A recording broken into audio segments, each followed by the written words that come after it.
surveys and behavioral psychology observations, we frequently encounter a hauntingly familiar scenario. An individual sitting motionless at 2 a.m., the blue light of a phone illuminating a weary face, while a suffocating sense of guilt tightens in their chest. They know exactly what they should be doing, yet their hands reflexively scroll through a feed.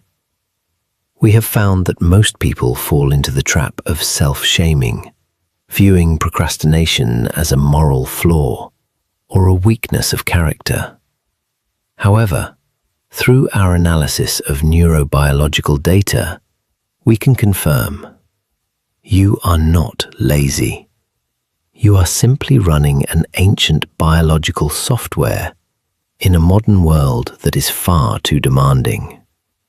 The most common mistake we observe is the attempt to solve this issue through pure willpower. People wait for motivation, promise themselves they will try harder tomorrow, and use motivational slogans to force themselves into a mold. However, scientific analysis shows that willpower is a finite battery. It depletes when you are tired or stressed. When the battery runs out, the brain automatically switches to autopilot mode, which has been programmed over millions of years to prioritize survival, energy conservation, and immediate rewards. Trying to use willpower to fight instinct is like trying to extinguish a forest fire with a cup of water. It might work for a few minutes, but it is destined to fail in the long run. So, what do those we call models of discipline do differently? The answer lies not in internal strength, but in the ability to design systems. We have studied the concept of choice architecture, where human behavior is shaped by what is most accessible and visible. A landmark study we analyzed showed that simply moving water bottles to the front of a cafeteria increased consumption significantly without any motivational campaign. This proves that the brain always chooses the path of least resistance, also known as cognitive ease. Instead of fighting the dopamine cravings from social media, successful individuals hack their dopamine by making good habits obvious, attractive, easy, and satisfying. To apply this in daily life, we recommend using the habit stacking technique. This is the method of attaching a new habit to a neural connection already solidified in the brain. The formula is specific. After old habit, I will new habit.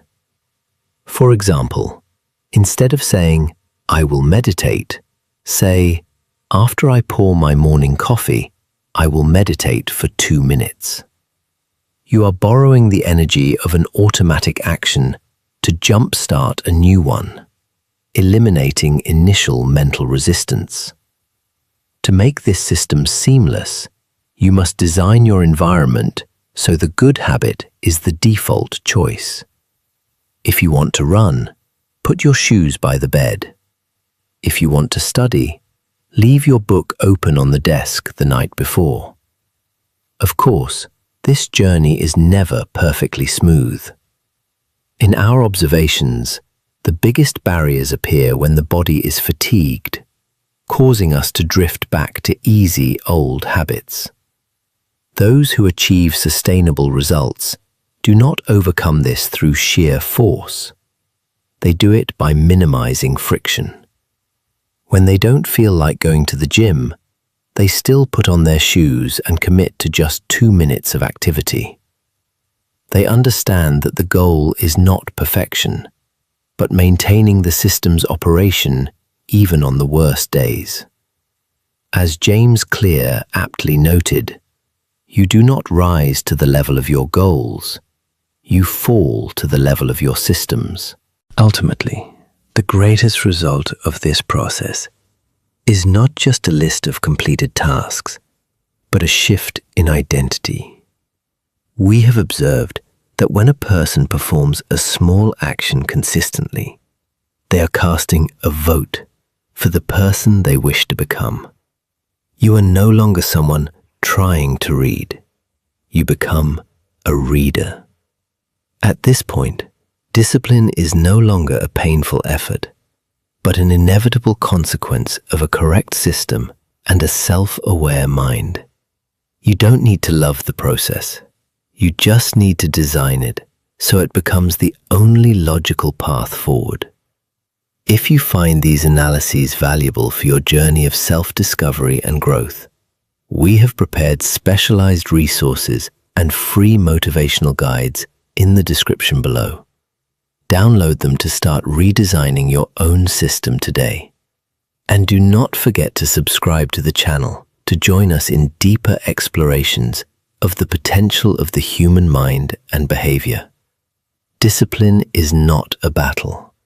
It is the art of design.